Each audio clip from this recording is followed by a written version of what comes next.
শিৱসাগৰ আমগুৰিৰ চিন্তামণিকৰত সুদখোৰৰ সন্ত্ৰাস বিভিন্ন দল সংগঠনৰ প্ৰতিক্ৰিয়া।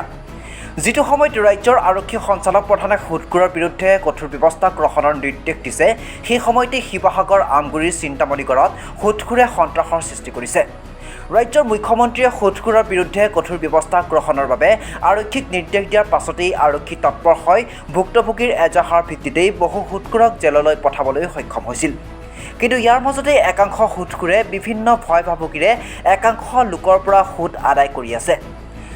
শিৱসাগৰ আমগুৰিৰ সনামুখ গাঁও পঞ্চায়তৰ অন্তৰ্গত চিন্তামণিকৰত বহুকেইজন সুদখোৰৰ কেঁকুৰা চেপাত বন্দী হৈ আছে বহু লোক। প্ৰয়োজনীয়তাৰ সুযোগ গ্ৰহণ কৰি টকা সুদলৈ দি একাংশ সুদখোৰে মূলধনৰ আধা অংশকৈ টকা সুদত লৈ জীৱন ধ্বংস কৰি দিছে বহুত লোকৰ। এক প্ৰকাৰ ক'বলৈ গ'লে সুদখোৰৰ সন্ত্ৰাস চলিছে চিন্তামণিকৰত।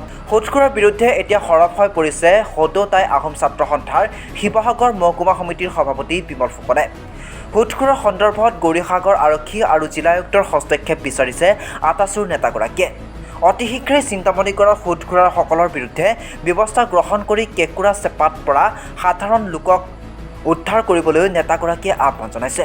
মাননীয় অসমৰ মুখ্যমন্ত্ৰীদেৱে সুদখোৰৰ ওপৰত কঠোৰ ব্যৱস্থা গ্ৰহণ কৰিবলৈ ইতিমধ্যে অসম পুলিচক নিৰ্দেশ জাৰি কৰিছে যদিও গৌৰীসাগৰ অঞ্চলত সনামুখ গাঁও পঞ্চায়তৰ অধীনত ১ নং চিন্তামণিকৰত আমি জানিব পাৰিছোঁ যে কেইবাজনো সুদখোৰে সুদলৈ পইচা দিয়া নামত আচলতে অটপালি কৰি আহিছে। তেখেতসকলে এটা গুণ্ডাগিৰি এটা ছিষ্টেম তাত বজাই ৰাখিছে বুলি আমি গম পাইছোঁ। গতিকে এই বস্তুখিনি আমি গৰিহণা দিছোঁ সদৌ তাই আহোম ছাত্ৰ সন্থাই।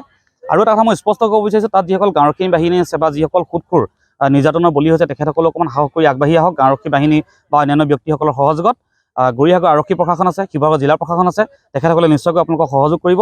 আৰু গৌৰীসাগৰ আৰক্ষী প্ৰশাসন, শিৱসাগৰ জিলা প্ৰশাসনকো আমি নিজাববীয়াকৈ এটা অনুৰোধ জনাইছোঁ যে ১ নং চিন্তামণিকৰত যি সুদখোৰৰ অটপালি হৈছে আচলতে সেই অটপালি অনতিপলমে দমন কৰিব লাগে। সুদখোৰৰ কবলৰ পৰা যিসকল নিৰ্যাতিত ব্যক্তি পৰিয়াল, যিসকল দৰিদ্ৰ পৰিয়ালে নিৰ্যাতিত হৈছে সেই পৰিয়ালসকলক আচলতে সকাহ দিব লাগে। এই বিষয়খিনি আচলতে আমাৰ প্ৰশাসনৰ ওচৰত আমাৰ অনুৰোধ। আৰু সুদখোৰ ব্যৱস্থাটোৱে আচলতে আমাৰ সমাজৰ বাবে এক অশুভ ইংগিত।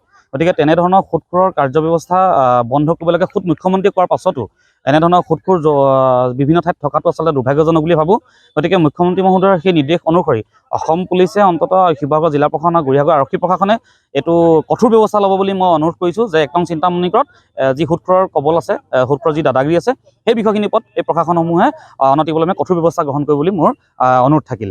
শিৱসাগৰৰ পৰা মহিবুল হুছেইনৰ ৰিপৰ্ট, আছাম ফ্ৰণ্ট।